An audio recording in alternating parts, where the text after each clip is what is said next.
Hi there, welcome to video 9 of the series we are calling Facility Design 101 for Cannabis Production Facilities. My name is Chris Besnoy through ICE TV, brought to you by icecan.com. Welcome to video 9. Today we're going to be talking about the drying room. We've already gone through the offices, the reception, the gowning, the hallways, extraction, trimming. Today we're going to be talking about this guy right here, which is the drying room. Again, like any other room, I highly recommend that the drying room come complete with an access control door. Usually electronic access control, could be high security keyway. Again, put those door sweeps on that door. This room itself should be resilient, built out of FRP, IRP walls, some kind of walls that are washable. Should have a work light, usually LED, installed that is easily sanitized. You could have hand sanitization stations inside of this room, epoxy coated floor, fully sealed, food grade caulking, coving, the whole 9 yards. But this room specifically will have some HVAC requirements.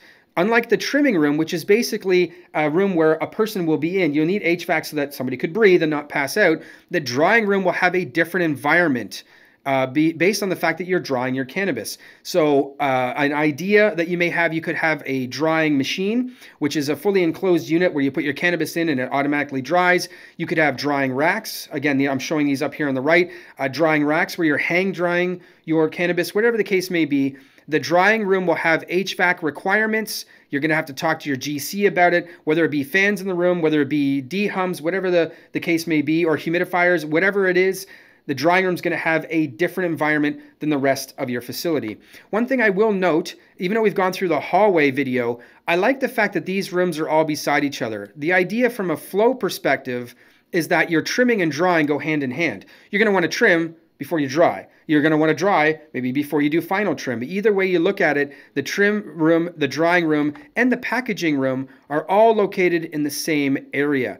This to me is ideal. What you want to avoid is you want to avoid having your trim room way up here, your dry room way over here, your packaging room way down here, and then maybe your shipping and receiving way up here. That makes absolutely no sense whatsoever unless you're in a massive, massive facility, or potentially you could argue with me and maybe you have a reason why you'd have these processes so far away.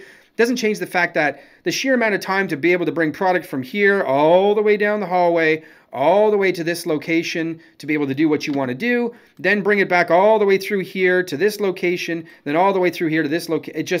It becomes cumbersome. So why do that to yourself? Why do that to your staff? It's ideal to keep your processing rooms pretty much within quick vicinity of each other, even if you want to keep them separate, so that it's a lot easier from a perspective from a worker. And of course, production levels. Nonetheless, drying room, pretty straightforward. Video number 10 is going to be the packaging room. Thanks for watching. We'll see you in the next video. This informative video was brought to you by icecan.com, the industry's first marketplace for new and used equipment. Whether you're looking for brand new equipment for your cannabis venture, maybe you're looking for some used equipment, we can easily source that for you and ship it to you anywhere in the world, right to your front doorstep. Maybe you're looking for some services. We know a lot of great people in this industry who've been around for the past 10 years. We can easily help you and refer you to anybody that you may need, whether it's advisory services, regulatory compliance, maybe you're looking for some funding for your cannabis venture. Either way you look at it, we can easily help source that consultancy or that service you may need. Once again, thanks for watching. This is ICE TV, brought to you by icecan.com.